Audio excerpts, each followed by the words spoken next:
Okay, so this is the video for the hot water lab. So at this point in the lab, you've done your carbonate solution, right, which is clear, and then you have measured your hot water. It says about 20 milliliters. It doesn't matter how much you put in as long as you write exactly what you put in, okay? And at this point, it tells you to actually pour the hot water into the carbonate. So you do that by stirring, and you have the calcium carbonate that forms in. We're going to rinse with a bit of water to make sure that all the hot water goes into solution. And here we have a precipitate that now we need to filter. So we need to prepare the filter paper. The first thing is that you need to write your initials in the back of the filter paper with a pencil because it will go into the oven and ink could actually degrade in the oven, okay? Then you will need to actually weigh your watch glass with the filter paper on it, because you need to know how much this weighs so that we can know how much precipitate is on it afterwards. So you write down that mass, and at this point, we're going to put the filter paper into the Buchner, okay? And we're going to start the water. So we're going to start the vacuum. Open it to the max. It should be secured, so hopefully it's going to work. And then you're going to wet the filter paper so it sticks to the bottom.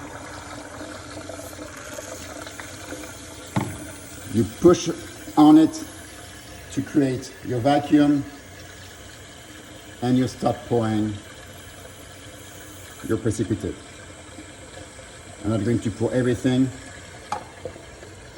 The liquid goes through, it's being pulled by the vacuum, and on top, you're going to be left with the solid.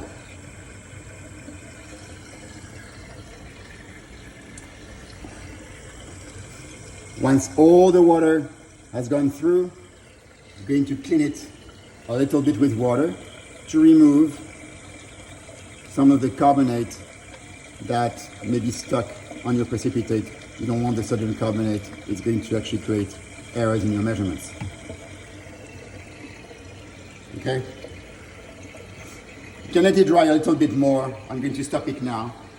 The way you stop it is that first you break the vacuum. And you break the vacuum by releasing, it takes a bit of,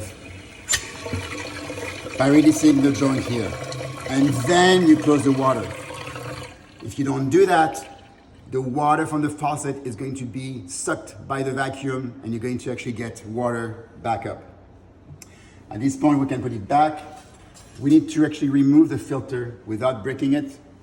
I'm going to take a small spatula on the side, and you can do this with two people. So you need to grab the side of the filter paper, and then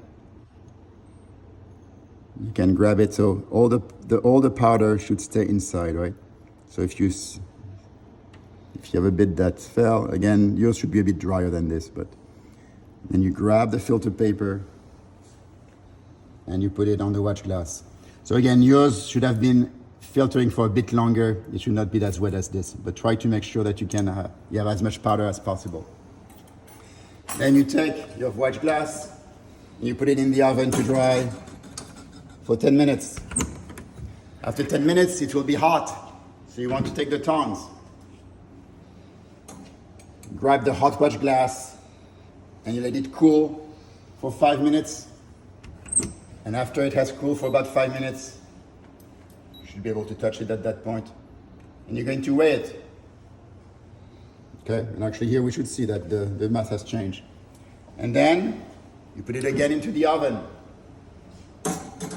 for another 5 minutes or so. Grab it, cool it, weigh it again, and you should do that until the mass is constant. That's when you know it's dry. And that's the whole lab for the hot water. Good luck.